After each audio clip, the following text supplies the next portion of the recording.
Good morning, John. I have happily upgraded my filming situation in airports to a little booth that I pay for, and also I can change the lighting if I want. I'm gonna stick with Aqua. So the question I propose to you today is it a good thing or a bad thing that we have not yet seen aliens? Because it's for sure gotta be one or the other, right? So the lack of space aliens becomes a bit of a problem once you know how big the universe is and you start doing a little bit of math. If there's 100 million stars in our galaxy and it seems like most of them have solar systems, it would be really weird if this were the only solar system in the galaxy where there was some kind of civilization building life. One thing that we know about us is that we take up the available space. And definitely traveling between stars is very hard, but it does not seem to be impossible. So if that's the case, then the entire galaxy becomes available space. And so, it seems, it's good news that we haven't seen aliens yet, because if we did, we would be part of their available space. But it is important to recognize, taking up all of the available space is not just a human thing. If they could, the ants would make the whole Earth ants. Trees would make the whole Earth trees. Bacteria would make the whole Earth bacteria.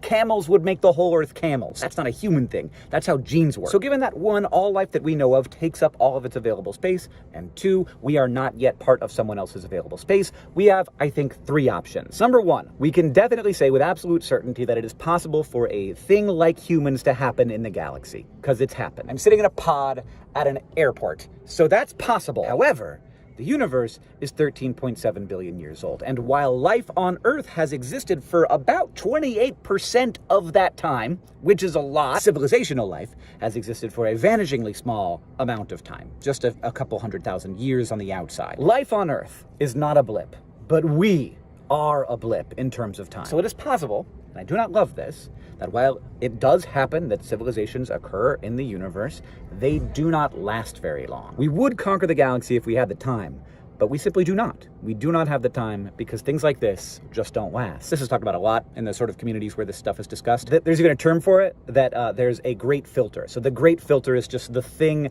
that prevents civilizations from existing for long periods of time. Whatever it is, it could be AI, it could be global warming or nuclear weapons or social media. Maybe TikTok is what does it. Like, we don't know. Now, the second option is also a bit of a lonely one, that it's not that this doesn't last a long time, like maybe we will last a long, long time, but it just doesn't happen a lot. And maybe it only happens one time per galaxy, or less than one time per galaxy, and the Milky Way just got lucky. And in that case, we are both alone and extraordinarily special. But there is a third option that I do not hear people talking about very much, and to me, it would be very good news. Maybe this property of life, that it takes up the space available to it, is something that you can get beyond. Maybe we are already seeing a species on this planet do that to start to pump the brakes a little bit.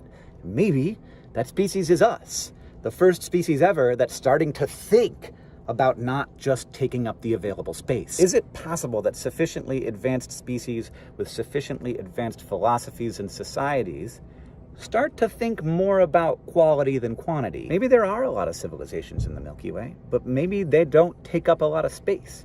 Maybe they're just not very loud. Maybe they found a way to put a brake on their instincts, and maybe we, right now, are in the very beginnings of a similar shift. And in that case, maybe someday we will solve the Fermi paradox by becoming its solution, and that would be pretty cool. And since I have 6 seconds left in the timer, John, I'll see you on Tuesday.